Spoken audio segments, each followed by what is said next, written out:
Young ভাইদেরকে আমি খালি কয়েকটা নসিহত করতে চাই, আপনাদের জন্য আসা। আলোচনা অনেক শুনছেন জীবনে, নামাজ রোজা হজ জাকাতের আলোচনা বহুত শুনছেন আলহামদুলিল্লাহ। তো এখনও যদি আপনারা নামাজ রোজা হজ জাকাত তাসবিহ তাহলিল জিকির আজগার কোরআন তেলাওয়াত আখলাক ঠিক করা, মুরব্বীদের পরামর্শ নিয়ে চলা, ওলামায়ে কেরামের সাথে থাকা, এইগুলো যদি এখনও ঠিক না হয়ে থাকে, তাহলে ভাই আপনাদেরকে আমি একদিন সময় দিচ্ছি, ঠিক করেন। আপনি কয়দিন সময় দিলাম? একদিন সময় দিচ্ছি, আপনি ঠিক করে নেন। সব নামাজ ঠিক করে নেন, নিজের গুনাহের জন্য তওবা করেন, হারাম রিজিক থাকলে ছেড়ে দেন, পরিবার না গড়ে থাকলে পরিবার গড়েন, তারপরে রিজিকে হারাম থাকলে ছাড়েন, আপনার সন্তানকে মানুষ করেন, মুহাক্কিক বরেণ্য আলেমদের সোহবতে থাকেন, ওলামায়ে কেরামের সাথে থেকে হাত শক্তিশালী করেন, মাদকের সাথে থাকলে ছাড়েন, গান বাজনার সাথে থাকলে ছেড়ে দেন, যত কবিরা গুনাহ সব ছাড়েন। ছেড়ে নিয়াত করেন যে আগামী যদি আমি 10 বছর বাঁচি 10 বছর, 20 বছর বাঁচলে 20 বছর, 100 বছর বাঁচলে 100 বছর আল্লাহর জন্য ঢেলে দিব ইনশাআল্লাহ। এটা আলোচনা আর আমি নতুন করে করতে যাচ্ছি না, অনেক আলোচনা এগুলো হয়েছে। আলোচনা শুরু হচ্ছে কোথা থেকে? এখন আমাদের কাজ আছে একটা। আমাদের কাজ, 1 নম্বর কাজ হচ্ছে এখন পরিবর্তিত বাংলাদেশে কোনো ভারতীয় দালালকে আর জায়গা না দেওয়া। একদম সাফ কথা। বরং প্রত্যেকটা ডিপার্টমেন্টে যেখানেই তারা লুকিয়ে আছে ঘাপটি মেরে, এই প্রত্যেকটা ভারতীয় দালালকে এখান থেকে বের করতে হবে। এটা আমি একা বললে আমি পারবো না, আপনি একা বললে আপনি পারবেন না। প্রত্যেকটা এই বয়ানের জায়গা, মিম্বর, খুতবা, ওয়াজ মাহফিলের প্যান্ডেল, আমাদের রাজনৈতিক দলগুলো, আমাদের ইসলামপন্থী দলগুলো যেগুলো আছে, সবার ইমারত থেকে আওয়াজটা আসতে হবে। কারণ এরা যদি আর একটা বার সুযোগ করতে পারে, না থাকবে আপনার দেহ আর না থাকবে আপনার মাথা। মানে এখনই তো আপনাকে হুমকি দিচ্ছে, যে কোনো সময় একটা একটা করে গুপ্ত হত্যা করবে এরা। তার আগে চট্টগ্রামে সাইফুল ইসলাম ভাইকে, এক ভাইকে, এটার বিচার এখন হয় নাই। যারা মারছে ওদের পক্ষ নিয়ে আমরা আবার সংখ্যালঘুর স্লোগান তুললাম। এ কেমন সংখ্যালঘু যে আমার ভাইকে জবাই করে হত্যা করে?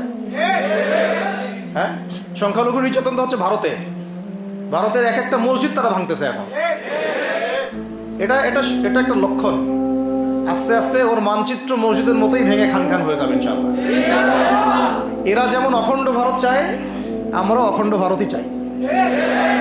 আমরা চাই অখণ্ড ভারত হবে কালিমা লা ইলাহা ইল্লাল্লাহ মুহাম্মাদুর রাসূলুল্লাহ।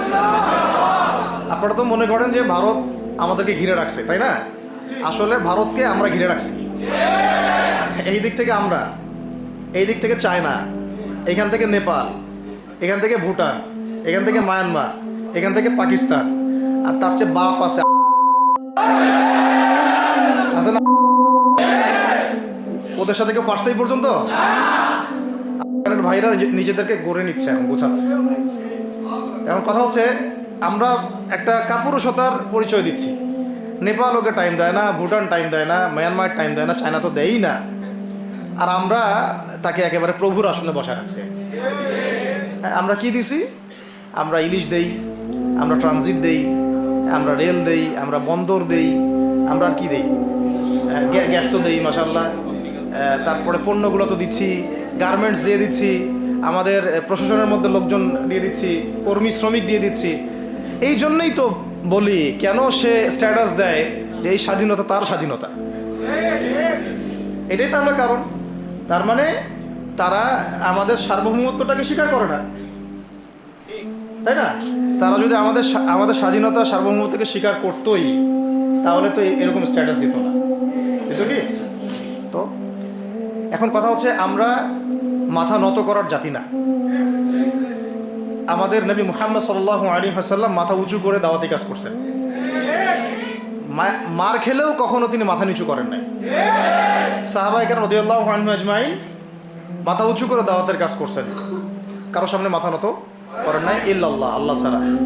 মার খেয়েছেন, হিজরত করতে হলে হিজরত করেছেন, কখনো মানুষ গালি দিয়েছে, গালি সহ্য করেছেন, কখনো মদিনা চলে যেতে হয়েছে, দেশ ছাড়তে হয়েছে, দেশ ছাড়ছেন, আবার কখনো ইসলামী রাষ্ট্র কায়েম করতে হয়েছে, রাষ্ট্রও কায়েম করছেন।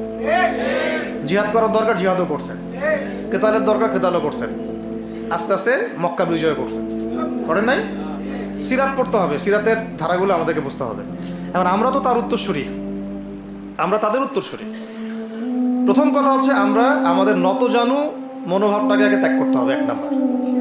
আর অতীতের জীবনের যে ভুল ত্রুটিগুলো দ্রুত সংশোধন করতে হবে। মানে এখন আর আমাদের হাতে অনেক লম্বা সময় আছে এমন না বিষয়গুলো। কত কি যে দ্রুত হয়ে যাবে আপনি হয়তো ভাবতেও পারবেন। বিশ্বটা খুব দ্রুত চেঞ্জ হচ্ছে। এই অল্প সময়ের মধ্যে আপনার ভাইরা দাঁড়ায় গেছে, অল্প সময়ের মধ্যে দেখলেন যে পরিবর্তন হয়ে যাচ্ছে। তারপরে আপনি কয়দিন পরে দেখবেন ইনশাআল্লাহ যে এই আপনার অবস্থাও পরিবর্তন হবে ইনশাআল্লাহ। তখন এরা আবার কি বলবে? যোদ্ধা। তখন ঠিকই বলবে যোদ্ধা। এখন বলতেছে বিদ্রোহী, বলতেছে। তো একটা বিষয় আগে বলে নেই, এটা বোঝার দরকার আছে যে দেখেন যে অবস্থা চলতেছে সেখানে কিন্তু আমাদের তাবলিগের মেহনতটা মূল না, সেখানে আমাদের মেহনতটা মূল, তাই না? বিষয়টা ওখানে তো সবাই ওখানে বোম পড়তেছে, ওখানে কি সবাই তাবলিগের মেহনত করবে? হাতে নেওয়া ফরজ। এটা বোঝার জন্য আপনার তো মুফতি হওয়ার দরকার নেই। হ্যাঁ, আবার তখন কি শুধু তাবলিগটা ফরজ ছিল, না ওদের হামলা প্রতিরোধ করা ফরজ ছিল? ফরজ ছিল। একই অবস্থা হয়েছে, কিন্তু বাংলাদেশে এখন সেই অবস্থাটা নাই। কিন্তু বাংলাদেশে তাবলিগের মেহনত, আমর বিল মারুফ নাহি আনিল মুনকারের মেহনত তো চলবে।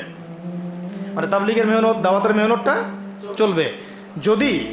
যদি কখনো বাংলাদেশে দেখা যায় যে দেশের শত্রুরা বা দিনের শত্রুরা বা উগ্রবাদীরা এই দেশের স্বাধীনতা সার্বভৌমত্বের উপর আক্রমণ করে, তখন কি আমাদের উপরে জিহাদ ফরজ হবে কিনা? এখন যদি তাই হয়, এখন আপনাদের কি মনে হয় এটার সম্ভাবনা আছে না নাই? এটুকু ইন্টেলেকচুয়াল অবস্থা তো আপনাদের আছে, এটার সম্ভাবনাও হতে পারে, আজ হোক কাল হোক, হতেই পারে। তখন আমার প্রিপারেশনটা কি হবে সেটা আমাকে এখন জানতে হবে। আমার প্রিপারেশনটা কি হওয়া উচিত? প্রথম প্রিপারেশন হওয়া উচিত আগের সমস্ত জিন্দগিতে যা করছি নিজেকে আল্লাহর দিকে ফিরাই নিয়ে আসা। এটা প্রথম কাজ।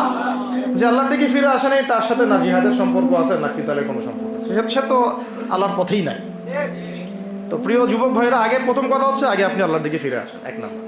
দ্বিতীয় কথা হচ্ছে এরপরে আমাদের প্রয়োজন শারীরিক প্রস্তুতি।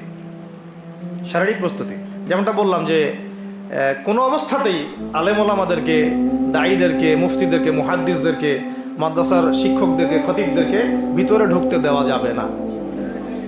কারণ আপনাদেরকে যদি ভিতরে নিয়ে যাওয়ার স্কোপ পায় তারা নতুন করে আবারও কেউ, তাহলে আর সুস্থ রাখবে না, ফিজিক্যালি আপনি ঠিক থাকতে পারবেন না। অতএব একটা সামাজিক প্রতিরোধ গড়ে তুলতে হবে সবসময়। মানে একটা এলাকার মধ্যে একজন আলেম আছেন, সেই আলেমকে এলাকা থেকে নিতে পারবে না, তাকে নেওয়ার আগে 100 জনের উপর গুলি চালাইতে হবে, এমন একটা মুভমেন্ট থাকতে হবে। প্রতিবাদ না করলে আপনি বান্দরবনে যান, বান্দরবনের পাহাড়ি এলাকায় গিয়ে কোন একটা পাহাড়ি লোককে উঠাই নিয়ে আসেন, দেখি কত বড় সাহস আছে আপনার। আর্মি পর্যন্ত পারে না। কে পারে না? সেনাবাহিনী পারে না। পারে? পাহাড়িরা ওখানে ঐক্যবদ্ধ হয়ে যায়, ওদের মহিলারা ঝাড়ু নিয়ে সামনে চলে আসে। এই আমাদের বান্দরবনের কথা বলতেছে। ওখানে যে কুকিচিং একটা ফ্রন্ট গঠন করছে সশস্ত্র বিদ্রোহীরা, ওই অংশটুকুকে নিয়ে একটা মাস্টার প্ল্যান আছে ওদের। ওই অংশটুকুতে তারা একটা খ্রিস্টান রাজ্য বা আলাদা একটা পাহাড়িদেরকে নিয়ে একটা রাষ্ট্র প্রতিষ্ঠা করতে চায়। এটা ওদের স্বপ্ন আর কি। এই উদ্দেশ্যে তারা হাঁটতেছে এবং তারা অস্ট্রের ভাষায় কথা বলে। ওখানে তারা পতাকা বানাইছে, মানচিত্র বানাইছে, এমনকি লাস্ট টাইম আমরা ওখানে গিয়ে শুনলাম যে মুদ্রাও নাকি বানাচ্ছে। মুদ্রা হাসতেছেন? বিষয়টা কত ডিপ। আমাদের রাষ্ট্রে যে কত সমস্যা, আর জানি না যারা দায়িত্বে আছে তারা কি করতেছে, আসলে কোন দিকটা সামাল দিচ্ছে।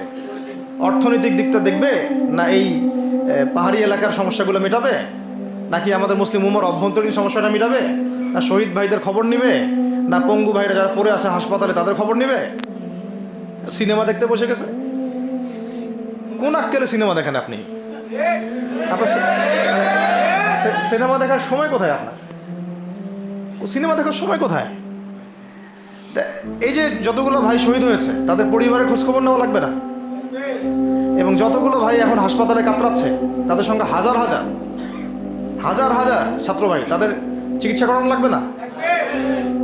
যত মানুষকে গুম করা হয়েছে ওদেরকে মুক্ত করা লাগবে না? তারাও তো জানে এটা অন্যায়, এবং যারা করে তারাও বলে এটা অন্যায়।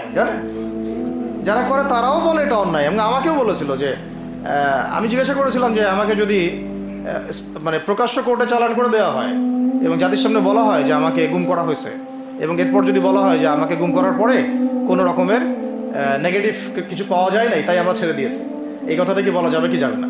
তারা বলছে যে না, এটা বলা যাবে না, কারণ এই কাজটা তো মানবতা বিরোধী অপরাধ, এটা করলে তো বললে তো সবাই আবার বুঝে ফেলবে। তো এই হলো অবস্থা। ওখানে আমরা বুঝেছি যে বাংলাদেশের প্রশাসনে দুইটা ভাগ আছে। একটা ভাগ হচ্ছে মারাত্মক রকমের ইসলাম প্রিয় এবং দেশপ্রেমিক, মাশাআল্লাহ, আমরা তাদেরকে স্যালুট জানাই, মাশাআল্লাহ। কিন্তু আপনারা ভুল জায়গায় শ্রম দিচ্ছেন, আপনারা ভুল জায়গায় মেধা, শ্রম এবং আপনাদের জীবন নষ্ট করতেছেন। আপনাদের থাকা দরকার ছিল ওলামায়ে কেরামদের সাথে, তাহলে আপনাদেরকে টক্কর দিয়ে কেউ সামনে যেতে পারতো না। আপনারা খালিদ বিন ওয়ালিদ হতে পারতেন আমাদের, আপনারা কিন্তু ওমর ইবনে খাত্তাব হতে পারতেন। ওইখানে ঢুকে আপনারা শুধুমাত্র দুনিয়ার স্বার্থে সব নষ্ট করতেছেন। আমাদেরকে বলা হচ্ছে হুজুর বদদোয়া করিয়েন না, হুজুর ছেড়ে দিচ্ছেন, আমাদেরকে বদদোয়া দিয়েন না আবার বের হয়ে। আমাদের চাকরি এটা, ডিউটি এটা। এক ভাই আমাকে কোরআন এনে দিয়েছিল, নির্জনতা তো, ওখানে নির্জনতার সঙ্গে হচ্ছে কোরআন, কোরআন এবং নামাজ। তো এক ভাই দেখেছে আমি একটু নির্জন, মন খারাপ বসে আছে, একটা কোরআন নিয়ে এসে দিয়েছে, হুজুর কোরআন পড়েন আপনি, মন ভালো হবে। আর একজন এসে কোরআন নিয়ে চলে গেছে। কোরআন পড়ে ওখানে যদি আপনি আবার উল্টাপাল্টা কিছু করেন, ওদের নিয়ম নাই কোরআন দেওয়ার, কোরআন দেওয়ার কি নাই, নিয়ম নাই। তো এই হলো অবস্থা। কথা হচ্ছে যে এই ভাইদেরকে মুক্ত করাও তো তাদের কাজ ছিল। যে ওলামায়ে কেরামদের একজনের উপরে 3টা 4টা 5টা 10টা করে মামলা এখনো চলতেছে, তাদেরকে মুক্ত করা উচিত ছিল না? আর এই পুরো জুলুমের পিছনে যত জালেম ইনভলভ ছিল, তাদেরকে আইডেন্টিফাই করে ভিতরে ঢুকানো উচিত ছিল না? হয়েছে সব কিছু? তো এই জিনিসগুলোর মধ্যে অনেক গ্যাপস আছে। এগুলো যদি এভাবে চলতে থাকে, তাহলে আগামীতে আমরা যারা ইসলামিক রাজনীতি করব বলে চিন্তা করতেছি বা ইসলামকে রাষ্ট্র ক্ষমতায় নিতে চাই, আমরাও কিন্তু বেগ পাবো, আর ভালো রকমের বেগ পাইতে হবে। আর বিগত সময় আমরা অনেক ভুল করছি, যেমন মন খারাপ করেন না, এগুলো আমরা ভুল করছি। এই যে আমরা সেকুলারদেরকে অনেক বিশ্বাস করে ফেলছি, ওদের সাথে জোট করতে গেছি, ঠিক আছে, ওদেরকে আমরা ভাই বোন করার চেষ্টা করছি। আসলে এদের সাথে আর কাফেরদের সাথে কোনো পার্থক্য নেই। সেকুলারিজমে যারা আছে আর কুফার যারা, এদের মধ্যে কোনো পার্থক্য নাই। ওই কালিমা পড়া না পড়ার পার্থক্য, তো বাকি আপনার পিঠে ছুরি এরাও মারবে, ওরাও মারবে। আর আমি ছোট মানুষ, ছোট জায়গা থেকে বলতে চাই যে আমাদের যে ওলামায়ে কেরামগণ মাঠে আছেন, যে রাজনৈতিক দলগুলো আপনারা মাঠে আছেন, এবার আপনারা কোনো রুটির টুকরোর জন্য লড়বেন না, এবার পুরা রুটি নিয়ে লড়বেন। প্রত্যেক আসনের প্রার্থী দিবেন আপনারা, যেহেতু এর বাইরে সিস্টেম, এখন অন্য সিস্টেমে যাওয়ার সুযোগ হচ্ছে না, তাহলে পুরো রুটিটার জন্য লড়তে হবে আপনাদের। আমাদের টার্গেট হচ্ছে এখন একটা ইসলামপন্থী সরকারকে রাষ্ট্র ক্ষমতায় নিয়ে যাওয়া, এটা আমাদের একটা প্রধান টার্গেট। এখন আমাদের এজেন্ডা স্পষ্ট, কোনো গোপন এজেন্ডা নাই। আমাদের কি নাই? কোনো গোপন এজেন্ডা নাই। আমরা চাই বাংলাদেশে এখন একটা ইসলামপন্থী রাষ্ট্র ব্যবস্থা গড়ে উঠুক, ইসলামপন্থী সরকার শাসন ক্ষমতায় আসুক। এটার জন্য আপনাদের সবার ভূমিকা আছে। কেউ কথা দিয়ে ভূমিকা রাখবেন, কেউ লিখবেন, কেউ বলবেন, কেউ যেভাবে হোক আপনাকে ভূমিকা তো রাখতেই হবে। কারো বসে থাকার সুযোগ নেই এখন আর। এই রাষ্ট্রটাকে ইসলামিক রাষ্ট্র হিসেবে গড়ার দায়িত্ব এখন সবার কাঁধে আসছে। আমরা আমাদের জায়গা থেকে বলতেছি, বাকি কাজ কিন্তু আপনাদেরকে করতে হবে। আল্লাহ পাক করার তৌফিক দান করেন। আর ইসলামপন্থী ভাইদের আপোষের যে দূরত্ব, এটা কমায় ফেলতে হবে।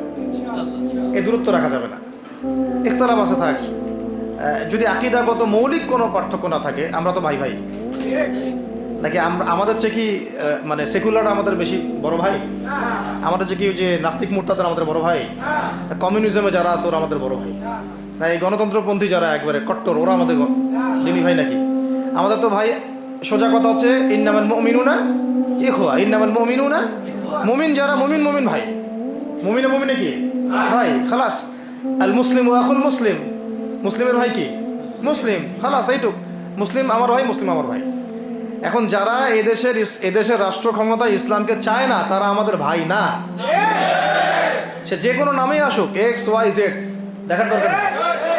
এক্স নামে আসুক, ওয়াই নামে আসুক, জেড নামে আসুক, যারা রাষ্ট্র ব্যবস্থা ইসলামকে চায় না, তারা আমার ভাই।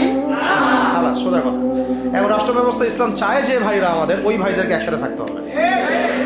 আল্লাহর কসম করে বলতেছি, ইনশাআল্লাহ যদি এই ভাইরা আমরা একসাথে থাকতে পারি, এর সাথে আমরা দায়ীরা, তালেবে ইলমরা এবং আপনারা তো যুব সমাজ আছেন, আমাদেরকে টক্কর দিয়ে বাংলাদেশের রাষ্ট্র ক্ষমতায় কেউ যাইতে পারবে না ইনশাআল্লাহ। সবাইকে ভূমিকা রাখতে হবে। এখন অন্য অন্য আলোচনা চেয়ে এই আলোচনাটাই বেশি দরকার। অন্য আলোচনা অনেক শুনছেন জীবনে, এখন বাংলাদেশে দরকার একটা ইসলামপন্থী রাষ্ট্র ব্যবস্থা। এর বাইরে কোনো আলাপ নাই। এখন এটা প্রতিষ্ঠা করার জন্য কি করতে হবে সেটা ফিকির করা নেই। তো কি করতে হবে বলেন? প্রথম কথা হচ্ছে আমাদেরকে আগে বৈশ্বিক জালেমদেরকে চিহ্নিত করতে হবে। পুরো বিশ্বে কারা জালেম এটা কি চিন্তা করা বাকি আছে? পুরো বিশ্বের সবচেয়ে বড় জালেম যে সবচেয়ে বড় জালেম এটা চিন্তা কি আপনার বাকি আছে? এই কথা বলতে যে ভয় পায় তার তো নবীর ওয়ারিস হওয়ার দাবি করার উচিত না। এটা খোলামেলা, এটা সবাই জানে। সারা বিশ্বের জুলুমের কারখানা হচ্ছে। মানুষ ত্রাণ নিতে গেলে পর্যন্ত সেখানেও মানুষ হত্যা করছে। আমরা এটা দেখার মতো আর সাহসী নাই। অনলাইনে এগুলো আমার দেখতে গেলে যে বাচ্চাদের অবস্থাগুলো আমাদের চোখের সামনে আসে, আমি স্কিপ করে চলে যাই। হয়তো কতটুকু দোয়া করতে পারি আল্লাহ ভালো। দোয়া করে কি করব? আমার দোয়ার তো তার দরকার নাই। আমার দোয়ার তার কি দরকার আছে? আমাদের মতো পাপী মানুষের দোয়া দিয়ে তার কি হবে? এখানে তো স্পষ্ট যে পুরো বিশ্বের জুলুম জালেমের শক্তির কেন্দ্রস্থল কোনটা, সেখান থেকে সব মাস্টার প্ল্যান হচ্ছে। আর যদি ওই কোনো সেবা দাসকে আমরা ক্ষমতায় নিয়ে আসি, আমাদের ভুল হবে না? ছাত্র ভাইরা এই ভুলটা করছে। ছাত্র ভাইরা ভুলটা করছে কারণ আপনাদের দিনের জ্ঞানের বুঝের কারণে করছে, বুঝের অভাবের কারণে করছে। ঠিক আছে, ঠিক আছে। এখন যে মানে সম্ভাবনা শেষ হয়ে গেছে এমনও না। আর এখন সবাই প্রতিবাদের ভাষায় কথা বলতে পারে। একটা রেভলিউশন ঘটানোর মতো সিচুয়েশন বাংলাদেশে আছে। অন্তত পক্ষে আমাদের ভাইদের মধ্যে আমরা দেখেছি, ছাত্র ভাইদের মধ্যে সাহস তো মাশাআল্লাহ অবশ্যই আছে, ডেডিকেশন আছে, জীবন দেওয়ার মানসিকতা আছে। তাদেরকে খালি নার্সিং করতে হবে, জীবনটা যেন ভুল পথে না যায়। এখন আবু সাঈদের রক্তের উপর দাঁড়ায় যদি কোনো সেকুলার ক্ষমতায় আসে, তাহলে এটা আবু সাঈদের রক্তের সাথে গাদ্দারি হচ্ছে। এই মুগ্ধদের রক্তের উপর সিঁড়ি বানায় যদি কোনো জাতীয়তাবাদীরা আর ওই সেই গণতন্ত্রপন্থীরা, ওই ইসলামের দুশ্মনরা, ওই ভারতের দালালরাই যদি ক্ষমতায় আসে, তাহলে এটা ওদের রক্তের সাথে গাদ্দারি হচ্ছে। এই গাদ্দারির মাফ হবে না। এইটা পলাশির যুদ্ধের চেয়ে বড় মির্জাফরি হয়েছে, এটা ৭১-এর চেয়ে বড় রাজাকারী হয়েছে। আপনারা বলেন যে দেখেন, ভালো করে বুঝেন, গুম হয়েছে এক শ্রেণী, আমার কথা মন খারাপ করে না, এক শ্রেণী হয়ে গেছে, এক শ্রেণীর শাপলা চত্বরে রক্ত দিছে, তাই নাই? এক শ্রেণী ওলামায়ে কেরাম মামলা নিয়ে ঘুরে বেড়াচ্ছে মাথার উপরে, এক শ্রেণীর ছাত্র ভাইরা রাস্তায় শহীদ হলো, আর এক শ্রেণীর ছাত্র ভাইরা পঙ্গু হয়ে হাসপাতালে বেডে পড়ে আছে। ক্ষমতায় গেছে কারা? নতুন এক শ্রেণী। হ্যাঁ, এবং ওখানে এমন কিছু মানুষ আছে যাদের সাথে আন্দোলনের কোনো সম্পর্কই ছিল না, সম্পূর্ণ উড়ে এসে জুড়ে বসছে তারা। তাহলে এখানে ইসলামিক রাজনৈতিক দলগুলোকে সামনে রাখা যাইতো, তাদের থেকে তো উপদেষ্টা একটাও নেয় নাই। জামাত ইসলাম থেকে একটা উপদেষ্টা নিছে কিনা? হেফাজত ইসলাম থেকে কোনো উপদেষ্টা নিছে কিনা? আমাদের চরমনায় থেকে একটা উপদেষ্টা নিছে কিনা? বলেন। তার মানে রাষ্ট্র গঠনে আমাদের কোনো ভূমিকা নাই না। আমাদেরকে বুঝাইছে যে আপনারা পরে আসেন, ইলেকশন দিব, তখন আপনারা ইলেকশন লইলেন। ইলেকশন সে কবে দেয় সেটাও দেখেন, আদৌ দেয় কিনা সেটাও দেখেন। কাকে বিশ্বাস করবেন আপনি? বিশ্বাসটা করবেন কাকে? যখন মোস্তফা সরোয়ার ফারুকের মধ্যে একজন উপদেষ্টা হচ্ছে, বিশ্বাসটা আপনি করবেন কাকে? সারা জীবন মানুষকে পরকে শিখাচ্ছে, তার কোন যোগ্যতায় সে উপদেষ্টা হচ্ছে? আচ্ছা, একটা কাজ করেন, এটা উপদেষ্টা করার জন্য একটা পরীক্ষা নেন না, দেখি বিসিএস এর মতো, দেখেন না এটা পাস করে কিনা। অথবা আপনি একটা কাজ করেন, ইসলামিক সেন্সের পরীক্ষা নেন, দেখেন কুরআন তেলাওয়াত করতে পারে কিনা। কিসের ভিত্তিতে হলো? এই যে এই সমস্যাগুলো থেকে গেছে। তারপরেও যা হয়ে গেছে হয়ে গেছে। এখন আমাদের যেটা কথা সেটা হচ্ছে, আমরা তো আর কোনো বিদ্রোহে যেতে চাই না, আমরা যে শান্তিপূর্ণভাবে ইসলাম প্রতিষ্ঠা করতে। কিন্তু প্রয়োজনে যদি তারা মানে আমাদের উপর জুলুমের ভাষা বেছে নেয়, তাহলে আমরা অবশ্যই এবার প্রতিবাদের ভাষা বেছে নিব ইনশাআল্লাহ। এই জন্য সবার আগে জরুরি হচ্ছে যুবকদেরকে এক কাতারে থাকা, ইসলামপন্থী ভাইদের সাথে থাকা, ইসলামী সংগঠনের সাথে থাকা, এবং নাম XYZ যেটাই হোক না কেন, নাম XYZ হতে পারে, আপোষে ভাই ভাই হয়ে থাকা। এটাতে যদি ভাই আমরা এবার ভুল করি, আল্লাহর কসম করে বলতেছি, আল্লাহ না করুক, এরপরে যদি মায়ের আসে, না আপনি বাঁচবেন না আমি বাঁচব, কেউই না। ইনশাআল্লাহ ওই দিন আসবে না। আর আমরা যদি ইনশাআল্লাহ আজ্জা ওয়া জাল যদি আমরা এটাকে মদিনা রাষ্ট্র বানাতে পারি, এই বাংলাদেশকে যদি আমরা একটা মদিনা রাষ্ট্র বানাতে পারি, ইনশাআল্লাহ কালকে গাজওয়াতুল হিন্দ হবে ইনশাআল্লাহ। ওটার জন্য রেডি আমরা ইনশাআল্লাহ। পাকিস্তানের কাছে কিছুই নাই, আছে খালি 10টা 12টা পারমাণবিক মনে অস্ত্র, তাতেই ভয়ে কাঁপতে থাকে। চায়না খালি একটু ভয় দেখায় যে আগাইলে কিন্তু সিকিম নিয়ে নিব, আগাইলে কিন্তু চিকেন নেক গিলে ফেলবো। চায়নার ওই ছোট ছোট যোদ্ধাদের কাছে যে মাইকটা খায়, আর আমাদের এখানে দেখা যায় যে সীমান্তর মধ্যে একটা কৃষকও যদি সীমান্ত থেকে দূরেও হাল চাষ করে, ওকে গুলি করে মেরে ফেলে। ফেলা নেই, ফেলানির কথা ভুলে গেছেন আপনারা? আমাদের বন্যা, এরকম কতগুলো মানুষকে সীমান্ত হত্যা করে মারা হয়েছে। আজকে গুগলে গিয়ে সার্চ করে দেখেন কতগুলো মানুষকে বিগত 15 বছরে সীমান্ত হত্যা করা হয়েছে। তো এখানে আমাদের স্বাধীনতার প্রশ্ন আসে না, এখানে গণতন্ত্রের কথা আসে না, সার্বভৌমত্বের কথা আসে না, না, বরং তারা ক্ষমতার জন্য ওদের কাছে ইমান বিক্রি করে দিয়েছে। ক্ষমতার জন্য এই উগ্রদের কাছে, মানে উগ্র হিন্দুত্ববাদীদের কাছে ওরা তাদের ইমান, ওদের আমল, ওদের তাকওয়া, ওদের দিন সব বিক্রি করে দিচ্ছে। এই জন্য আমি আগে বলেছি একটা লেকচারে যে আমরা যদি বিরিয়ানি খেতে চাই, আপনি যদি বিরিয়ানি খেতে চান, একটা পাত্র নেবেন কি না? আচ্ছা, পাত্রটা যদি ময়লা থাকে খাবেন? পাত্র অনেক ময়লা আছে, আপনি কি ওইখানেই বিরিয়ানি ঢালবেন? তাহলে খাওয়া শুরু করবেন? সবার আগে আপনি কি করেন? এটাকে ধোন, পরিষ্কার করেন, তাই না? বাংলাদেশকে যদি আপনি ইসলামী রাষ্ট্র হিসেবে করতে চান, আগে এই দেশের মধ্যে যে পয়জনগুলো আছে এগুলোকে দূর করতে হবে, সমস্ত পয়জনকে ধুয়ে সাফ করতে হবে। তারপরে যে খেলাফা বা শরিয়া বা ইমারা যেটাই আসুক, ইমারা এক জিনিস, খেলাফা আর এক জিনিস।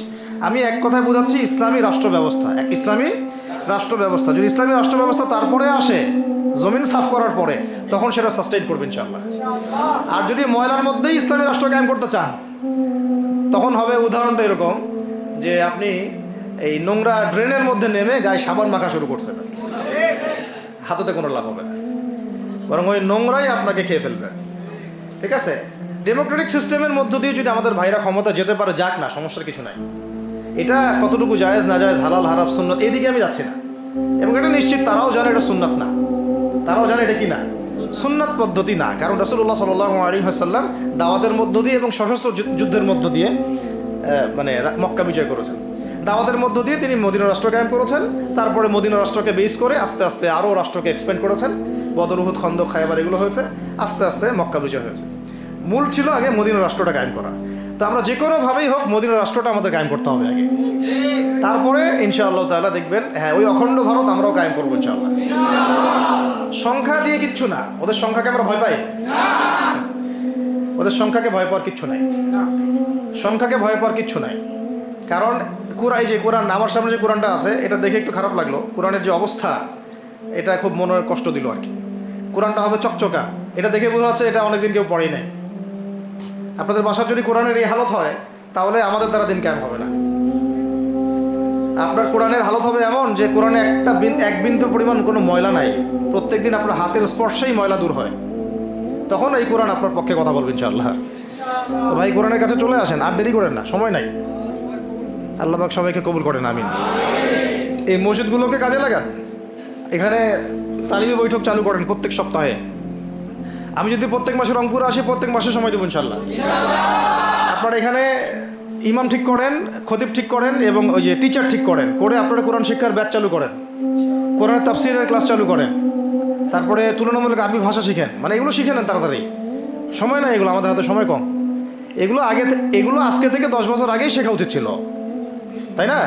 কিন্তু আমাদের এই সেকুলার শিক্ষা ব্যবস্থা আপনার জীবন থেকে 20 বছর কেড়ে নিছে। 20 বছর পড়াশোনা করার পরে আমি চ্যালেঞ্জ করতেছি, এই যে লাখ লাখ টিচারকেও যদি আপনি কোরআন তেলাওয়াত ধরেন, সহি বলতে পারে না, অথচ তারা জাতির শিক্ষক হয়ে বসে আছে। তো সেকুলার শিক্ষা ব্যবস্থাটা আমাদের জীবন থেকে পুরা ইসলামের হকটাকে নষ্ট করে ফেলছে। আপনার অধিকার ছিল যে আপনি একজন স্কুলের স্টুডেন্ট, আপনি কোরআন পড়তে পারবেন। আপনি একজন কলেজের স্টুডেন্ট, আপনি কোরআনের তাফসীর করতে পারবেন। আপনি একজন ইউনিভার্সিটি পাস করেছেন, আপনি হাদিসও পড়তে পারবেন, এবারও তো দিতে পারবেন, এরাবও দিতে পারবেন। এটা আপনার হক ছিল, কিন্তু এই হকটা নষ্ট করছে কারা? এই সেকুলার শিক্ষা ব্যবস্থা। নষ্ট করে ফেলছে, এখন তো কিছু করার নাই। তো এটাতে আমাদের দোষ কি? আমাদের দোষ হচ্ছে আমরাই তো তাদেরকে ভোট টোট দিয়ে উপরে উঠেছিলাম। আমাদের বাপরা উঠাইছে, আমাদের বাবারা উঠাইছে, তার বাবারা উঠাইছে। তা আমরা তো ওই সময় ইনসাফ করি নাই, ফল আমাদেরকে ভোগ করতে হয়েছে। আপনি এই প্রসঙ্গটা দুটো কথা বলেই ফেলেন, নাহলে আমি মানে হকাদায় হয় না। একটা মুসলিম ঘরের ছেলে, তার অধিকার নাই প্রাইমারি স্কুলে গিয়ে সে কোরআন শিখবে? আচ্ছা, আমাদের মৌলিক অধিকার কি? খাদ্য, বস্ত্র, বাসস্থান, শিক্ষা, চিকিৎসা, 5টা বলি না? তো কোরআন আমার মৌলিক অধিকার না? মুসলিম পরিবারের সন্তান আমি, কোরআন আমার মৌলিক অধিকার না? তারপর প্রাইমারি স্কুল আপনাকে শিখায় নাই, হাই স্কুল আপনাকে শিখায় নাই, এমনকি কারমাইকেল শিখাইছে আপনাকে, বেগম রোকেয়া বিশ্ববিদ্যালয় শিখাইছে? এরাও শিখায় নাই। এমনকি বিসিএস ক্যাডার হচ্ছেন কোরআন ছাড়াই, ডক্টর হচ্ছেন কোরআন ছাড়াই, ইঞ্জিনিয়ার হচ্ছেনও কোরআন ছাড়াই। এমনকি শিক্ষা কমিশন গঠন হচ্ছে, ওই কমিশনের লোকদেরও কোরআনের জ্ঞান নাই। টকশোতে এসে আবার ঠিকই পটর পটর করে, কোরআনে পড়তেও পারে না, টকশোতে এসে পটর পটর করে। এই তো বিগত 10 বছর তো টকশোর বছর ছিল, খালি টকশো, দেখেন নাই? আলোচনা আলোচনা আলোচনা, একটা ন্যারেটিভ তৈরি করা হচ্ছিল, ইসলাম নিয়ে যারাই কথা বলবে এরাই জঙ্গি, এরাই মৌলবাদী, এরাই সন্ত্রাসী। হ্যাঁ, তো কিভাবে মানুষের ব্রেন ওয়াশ করা হয়েছে। আমি আসলে অবাক হয়ে গেছি এই ঘটনাটাতে, জুলাইয়ের ঘটনায়, যে যুব সমাজকে ধ্বংস করার জন্য তারা 20 বছর ঢেলে দিছে, ওই যুব সমাজই তাদেরকে পিটাই বের করছে। আল্লাহ পাকের কি পরিকল্পনা! আপনাদেরকে ধ্বংস করার জন্য 20 বছর ধরে তারা সিলেবাস কারিকুলাম করছে।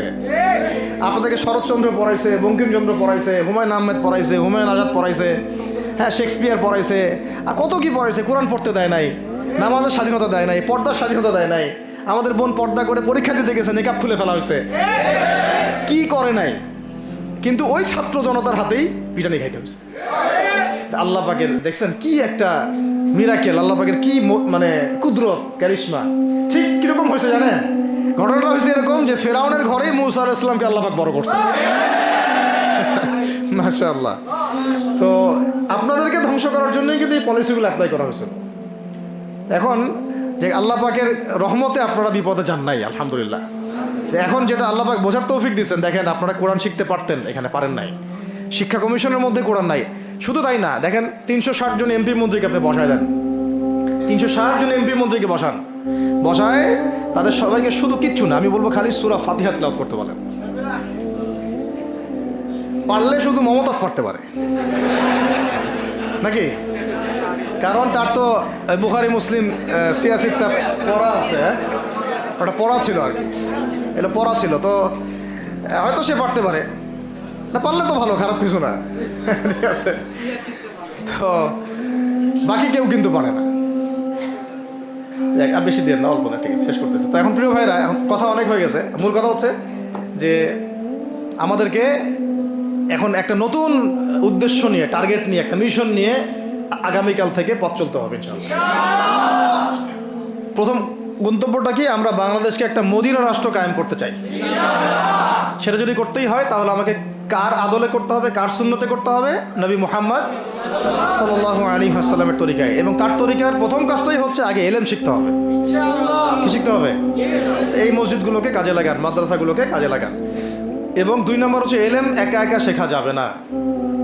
ইলম একা একা শেখা যাবে না। 20 বছর তো আপনি একা পড়াশোনা করেন নাই, প্রতিষ্ঠান ছিল, ওস্তাদ ছিল, তাই না? টিচার ছিল, আপনার একাডেমিক কারিকুলাম ছিল। ঠিক ওইরকমই দিনের ইলমও একা একা শেখা যাবে না, ওস্তাদ লাগবে। এবং আলহামদুলিল্লাহ আমাদের বাংলাদেশে ওস্তাদদের অভাব নাই, আলহামদুলিল্লাহ। প্রত্যেক জেলায় জেলায়, উপজেলায়, সব জায়গাতেই মুহাক্কিক বরেণ্য আলেমগণ আছেন, আলহামদুলিল্লাহ। আর আপনি খুঁজে বের করবেন কে মুহাক্কিক আলেম। আমি কিছু মানে তাদের বৈশিষ্ট্য বলতে পারি যে তারা নিজেকে জাহির করেন না, বিনয়ী হন, অহংকারী হন না। তারা এত বেশি আইওয়া শোডাউন এত পছন্দ করেন না, নিজেকে আড়াল করার চেষ্টা করেন। হক কথা বলতে তারা ভয় করেন না। এবং তারা অনেক গভীর জ্ঞানের অধিকারী হওয়া সত্ত্বেও অনেক বেশি বিনয়ী হন আর কি। এগুলো দেখে আপনি চিনবেন, ঠিক আছে? আমাদের সালাফরা তো বলতেন যে মুহাক্কিক মানুষকে পাবেন 2 জায়গায়, এক হচ্ছে মাটির তলে, আরেকটা হচ্ছে জেলখানায়। ঠিক আছে? তো যাই হোক, এখন অনেক বরেণ্য উলামায়ে কেরাম আমাদের সমাজে আছেন। তাদের যে কারোর সাথে অন্তত একজনের সাথে নিসবত রাখেন, অন্তত একজনের সাথে নিসবত রাখেন, ঠিক আছে? তো এটা আমাদের সৌভাগ্য, আলহামদুলিল্লাহ, যে বাংলাদেশে বহু মাদ্রাসা, বহু কওমি মাদ্রাসা, আলিয়া মাদ্রাসা, অনেক ধরনের মাদ্রাসা আছে। কিছু সংকীর্ণতা বা কিছু সমস্যা আমাদের মধ্যে থাকতে পারে, এটা যে কোনো জায়গায় থাকতে পারে, কিন্তু আলহামদুলিল্লাহ এই খেদমতটুকু আছে বলেই এখন পর্যন্ত দ্বীন ইসলামকে তারা মিটাইতে পারে নাই আলহামদুলিল্লাহ। তো এলেম শিখবো 1 নাম্বার, 2 নাম্বার হচ্ছে এলেম মুহাক্কিক কোন আলেমের সোহবতে শিখবো, একা একা শিখবো না। 3 নাম্বার হচ্ছে যা শিখবো আমলে নিয়ে আসতে হবে। কি বললাম? যা শিখবো আমলে নিয়ে চলে আসতে হবে, ফেলে রাখা যাবে না। আল্লাহ আমাকে তৌফিক দেন, আপনাদের সবাইকে তৌফিক দান করেন। 4 নাম্বার সময় কাজে লাগাইতে হবে, সময় কাজে লাগাইতে হবে। কোনো অবস্থাতেই আর হেলায় ফেলায় সময় নষ্ট করবো না, আমিও করবো না ইনশাল্লাহ, আপনারাও করবেন না ইনশাল্লাহ। 5 নাম্বার হচ্ছে নিজের প্রতিভাকে খুঁজে বের করবেন। সবাইকে আল্লাহ কিছু না কিছু প্রতিভা দিয়েছেন, প্রতিভা খুঁজে বের করে ইসলামের জন্য কাজে লাগাবেন। 6 নাম্বার হচ্ছে যাদের রিজিক হালাল তাদের তো আলহামদুলিল্লাহ কোনো সমস্যা নেই, যাদের হারাম রিজিক আজকে ছাড়তে হবে। কোনো সুদের সাথে সম্পৃক্ত থাকা যাবে না, কোনো ঘুষ, কোনো দুর্নীতি, কোনো মাপে কম দেওয়া, কোনো হারামে আমি খাবো না, আমি কোনো হারামের কাছে যাব না। আর উত্তরবঙ্গের বড় বড় ফেতনাগুলোর মধ্যে এই সুদী এনজিওদের ফেতনাও আছে, কাদিয়ানিদের ফেতনাও আছে, তাই না? তারপরে আপনার এই যে ইসাই মুসলিমদের একটা ফেতনা আছে না, একটা ফেতনা আছে। তারপরে এই আপনার বিড়ি ফ্যাক্টরি, তামাক ফ্যাক্টরির এগুলা ফেতনা আছে হারাম খাওয়ার। আবার নতুন করে ইসকনের ফেতনাও উত্তরবঙ্গে দেখা যাচ্ছে। তো এই ফেতনাগুলোকে চিহ্নিত করে আপনাকে বেঁচে থাকতে হবে এবং রিজিকটাকে হালাল করে ফেলতে হবে, ঠিক আছে? এর পাশাপাশি হচ্ছে 6 নম্বর বলবো যে পরিবারগুলো গড়ে তুলতে হবে। প্রত্যেকটা পরিবার হবে একটা দুর্গ, মানে আমার পরিবার হচ্ছে আমার একটা ইসলামিক রাষ্ট্রের মতো। এই পরিবারের মধ্যে অনইসলামিক কোনো কাজ চলে না। পরিবারের মালিক কি? আমি না? এখানে কি রাষ্ট্র আমাকে হস্তক্ষেপ করতে পারবে? তা আমার পরিবার আমার কন্ট্রোলে চলবে, একদম ইসলামিক অনুশাসন অনুযায়ী চলবে, ডানে বামে নড়তে পারবে না। এভাবে আপনাকে শক্ত থাকতে হবে। 7 নম্বর হচ্ছে এখন থেকে তাবলীগের কাজ সবাইকে করতে হবে। কতটুকু করবেন? যতটুকু আপনি জানেন, যতটুকু আপনি জানেন। যেটা জানেন না ওইটা নিয়ে কথা বলার দরকার নেই। আর সমাজে কিছু ইখতিলাফি মাসালাগুলো আছে যেগুলোকে নিয়ে কিছু মানে মোটা বুদ্ধির মানুষেরা আর কি মসজিদগুলো ভাগ করে ফেলে, ঠিক আছে? এই পাল্লায় পড়া যাবে না। ইখতিলাফি মাসালাগুলো সাহাবীদের যুগ থেকেই ছিল, এগুলো নিয়ে মতবিরোধের সুযোগ নাই। এটা তার কাছে এই মাসালাটা অথেন্টিক মনে হয়, সে আমল করতেছে, করুক। আমার কাছে এই ফিকহের আলোকে এটা বেশি অথেন্টিক মনে হয়, আমি এটা আমল করতেছি। এগুলো নিয়ে কোনো রকমের আর দ্বন্দ্বে যাবেন না। বরং আমরা এখন ঐক্যবদ্ধ হব কিসের ভিত্তিতে? আমরা ঐক্যবদ্ধ হব আকীদা, আমল এবং মানহাজের ভিত্তিতে। আমাদের আকীদা আহলুস সুন্নাহ ওয়াল জামাআর আকীদা থাকবে, আমল থাকবে সাহাবীওয়ালা আমল, এবং মানহাজ থাকবে আমরা সালাফদের আদলে বাংলাদেশে দিন কায়েম করতে চাই, বাস খালাস। আর যারা দিন কায়েমের কথা বলবে না ওদের সাথে আমার ঐক্য হবে না। কি হবে? দিন কায়েমের কোনো ফিকির নাই, তার সাথে আমার ঐক্য হবে কিভাবে? তার ফিকির আছে শুধু মসজিদ নিয়ে আর অন্য কিছু নিয়ে, তার দল নিয়ে বা তার মানে আরও তো আছে অনেক কিছু আর কি, এগুলো নিয়ে। তো ওইগুলো বাদ দিলাম। এই আমর বিল মারুফের কাজ সবাইকে করতে হবে এবং একই সাথে সবাইকে এখন থেকে প্রতিবাদী হতে হবে, অন্যায় নিষেধ করতে হবে। এলাকায় অন্যায় হতে দিবেন না আপনারা। এলাকার মধ্যে জুয়া খেলবে কেন? আপনারা প্রতিবাদী হবেন। এখানে গাঁজা খাবে কেন? আপনি প্রতিবাদী হবেন। মাদকের আখড়া হবে কেন? আপনারা প্রতিবাদ করবেন। এখন তো আপনি পুলিশ প্রশাসনের অপেক্ষায় বসে থাকার সময় নাই তো এখন আপনার। একজন নেককার, মুত্তাকি, পরহেজগার মানুষ প্রত্যেকটা এলাকায় থাকা দরকার। আপনাদের মধ্যে একটা জামাআ বা কমিউনিটি থাকা দরকার, মানে একটা অ্যাসোসিয়েশন থাকা দরকার যারা ওই এলাকাকে সংস্কারের কাজ করবে ইনশাআল্লাহ। অথবা বৃহত্তর সংগঠন যেগুলো আছে বাংলাদেশে তাদের অঙ্গ সংগঠন হিসেবে আপনারা কাজ করতে পারেন। আল্লাহ পাক তৌফিক দান করেন। মানে একটা চেইন অফ কমান্ড গড়ে তুলতে হবে দেশব্যাপী। এটা অলরেডি আছে এবং নতুন করেও যদি কেউ চায় যে আমি কিছু অ্যাসোসিয়েশন করব যেটা আমর বিল মারুফের কাজ করবে, নাহিয়ানিল মুনকারের কাজ করবে, তাহলে এটাও করতে পারেন ইনশাআল্লাহ। আর এর সাথে আমি বলবো যে আমাদের জান, মাল, সময়, শ্রম, কয়টা কথা বললাম? জান, মাল, সময় এবং শ্রম। জান, আমাদের মাল, আমাদের সময়, আমাদের শ্রম, এই 4টা জিনিসকে আল্লাহর জন্য ওয়াকফ করে দিতে হবে। দুনিয়াতে মুসাফির আমরা, দুনিয়াতে কি আমরা? মুসাফির। আমাদেরকে পাঠানোই হয়েছে আল্লাহর ইবাদত করার জন্য। এবং শুধু একা ইবাদত করবো কেন? আমি কি স্বার্থপর? আমার পরিবারটাও করতে হবে। এবং শুধু পরিবার কেন করবো? আমার সমাজটাও করতে হবে, আমার রাষ্ট্রটাকেও করতে হবে। কারণ রাষ্ট্রীয় কাঠামোতে ইসলাম না থাকলে আমি সমাজ চেঞ্জ করতে পারবো না। আসলে সহজ কথা, সব কথা কিন্তু ওই গোড়াতে গিয়ে ঠেকতেছে। কারণ রাষ্ট্র ব্যবস্থা যদি ইসলাম না যায়, রাজনীতির মধ্যে ইসলাম যদি না যায় এবং একটা ইসলামিক শরিয়া ভিত্তিক বা ইমারা ভিত্তিক রাষ্ট্র যদি কায়েম না হয়, এই শব্দগুলো হয়তো তারা বোঝে না। মানে ইসলামী একটা রাষ্ট্র ব্যবস্থার কাঠামো যদি না থাকে তাহলে আপনি ব্যাংকিং সিস্টেমকে সংস্কার করতে পারবেন না, সুদের মধ্যে সংস্কার আনতে পারবেন না, শুধু এনজিওর বিরুদ্ধে আপনি কোনো পদক্ষেপ নিতে পারবেন না। আপনি সমাজের এই যে ফাসাদ, নোংরামি এগুলো বন্ধ করতে পারবেন না। আপনি এই যে কাদিয়ানি মতবাদের বিরুদ্ধে কিছু করতে পারবেন না। ওদের অর্থনৈতিক ডানা আপনি কাটতে পারবেন না। ওদের পলিটিক্যাল সাপোর্ট আপনারা কাটতে পারবেন না। তারপরে ওই জায়গায় ইসলাম না গেলে এই সাংস্কৃতিক আগ্রাসনগুলো কাটাতে পারবেন না। পাশের প্রতিবেশী রাষ্ট্রদের যে আগ্রাসী ভূমিকা, এগুলোর ব্যাপারে আপনি কোনো পদক্ষেপ নিতে পারবেন না। তাই ওই জায়গা পর্যন্ত যদি না যেতে পারি আমরা, তাহলে কথাগুলো শুধু বলাই হবে, কোনো বাস্তবায়ন হবে না। অতএব আমাদের মূল কাজ একটা, এখন ওই উপরের লেভেলে ইসলামকে নিয়ে যাওয়া। এই কাজগুলোর মধ্য দিয়ে আমরা ইসলামকে নিয়ে যাবো ইনশাআল্লাহ তাআলা। আর সর্বোপরি আসন্ন সময়গুলোতে যখন ওলামায়ে কেরাম, আমাদের বরেণ্য আলেমগণ, আমাদের বরেণ্য ওস্তাদগণ এবং আমাদের তুল্লাবরা, আমাদের জামাআগুলো, আমাদের ইমারাগুলো এবং আমাদের ইসলামী সংগঠনগুলো, তারা যখন মাঠে থাকবে, তখন তাদেরকে একা ছেড়ে দেওয়া যাবে না। মই দিয়ে গাছে উঠায় মই টানা যাবে না। শাপলা চত্বরে এই কাজটা করছেন আপনারা, কিন্তু শাপলাতে কিন্তু এই কাজটা হয়েছে। ওখানে কিন্তু এতগুলো ভাইয়ের ওখানে শহীদ হওয়ার কথা ছিল না, এত সহজ ছিল না বিষয়টা। কিন্তু কিছু ভাই ছিল ওখানে আমাদের সাথে প্রতারণা করেছে, মই দিয়ে আমাদের কিন্তু মই টেনে নিছে, আমাদেরকে উপরে উঠাই দিছে। এরপর থেকে তো কত জেল, কত জুলুম, কত মামলা মোকদ্দমা, কত গুম হয়ে গেল। শাপলার পর থেকে হিসাব করেন তো। এবার এই ভুলগুলো আর করতে যায় না, এই মুনাফিকিগুলো আর কেউ করতে যায় না আল্লাহর ওয়াস্তে। আপনারা ওলামায়ে কেরামদের সাথে থাকেন, হাত শক্ত করেন, মই দিয়ে আবার গাছে উঠায় মই টানে নিয়েন না। আমি কি বুঝাতে পারছি? বুঝতে পারি নাই মনে হয়। অর্থাৎ ওলামায়ে কেরামগণ যখন মাঠে থাকবেন, ইসলামী সংগঠনগুলো যখন মাঠে থাকবে, আপনাদেরকে আমরা পাশে চাই। পাশে পাবো তো ইনশাআল্লাহ। আল্লাহ পাক যেন আমাদের সবার এই আওয়াজকে কবুল করেন। আমি আল্লাহ পাক আমাদেরকেও কবুল করেন, আমাকে কবুল করেন, আপনাদের সবাইকে কবুল করেন। আমাদের গন্তব্য একদম স্পষ্ট, হয় খেলাফা না হলে শাহাদা, হয় খেলাফা না হলে শাহাদা। ইনশাআল্লাহ তাআলা দুটোর যেটাই হোক না কেন আমরা সফল। আল্লাহ পাক আমাদের সবাইকে এই কথাগুলো বোঝার ও আমল করার তৌফিক দান করেন। أقول قولي هذا أستغفر الله لي ولكم ولسائر المسلمين. بارك الله لنا ولكم بالآية الحكيم إنه تعالى جواد كريم والرؤوف الرحيم.